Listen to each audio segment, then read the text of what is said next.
বিসমিল্লাহির রহমানির রহিম। আসসালামু আলাইকুম। আশা করি যে যেখানে আছেন আল্লাহ তাআলার অশেষ রহমতে অনেক অনেক ভালো আছেন। আজকে আপনাদের সাথে শেয়ার করব সহজ একটি রেসিপি, মাত্র 5 মিনিটে পাট শাক রান্না করার রেসিপি। আশা করি রেসিপি ভালো লাগবে। প্রথমে আমি শাকগুলোকে এভাবে করে কেটে নিয়েছি।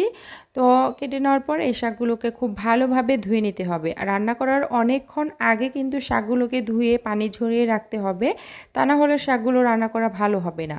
তো এখন আমি চুলায় একটা কড়াই বসিয়ে দিয়েছি, এর মধ্যে তেল দিয়ে দিলাম। পাট শাক রান্নার ক্ষেত্রে তেলটা একটু বেশি পরিমাণে দিতে হয়। এরপর একটু বেশি করে পেঁয়াজ কুচি দিয়ে দিচ্ছি।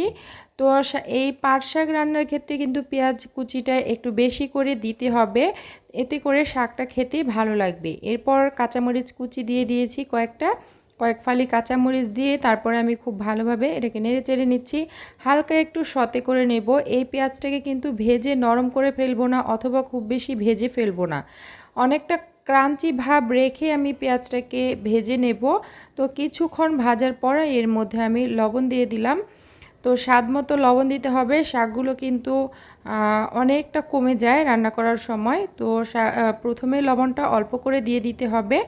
তো দেওয়ার পরে আমি এটাকে খুব ভালোভাবে মিশিয়ে দিয়েছি। তো দেখতেই পারছেন পেঁয়াজটা কিছুটা নরম হয়েছে, খুব বেশি নরম কিন্তু হয় নাই।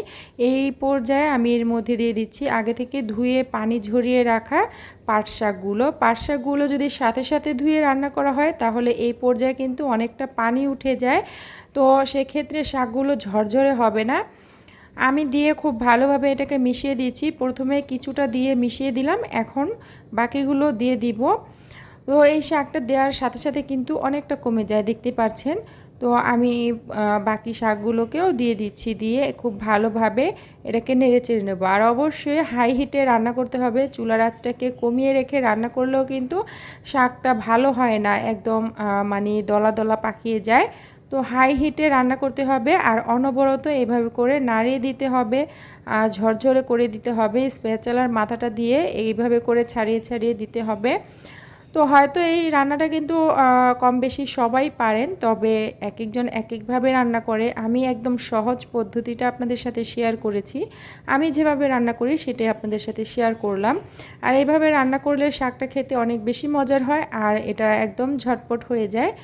মাত্র 5 মিনিট লাগে এইভাবে শাক রান্না করলে। তো এই শাকটা খেতে অনেক বেশি মজার হয়।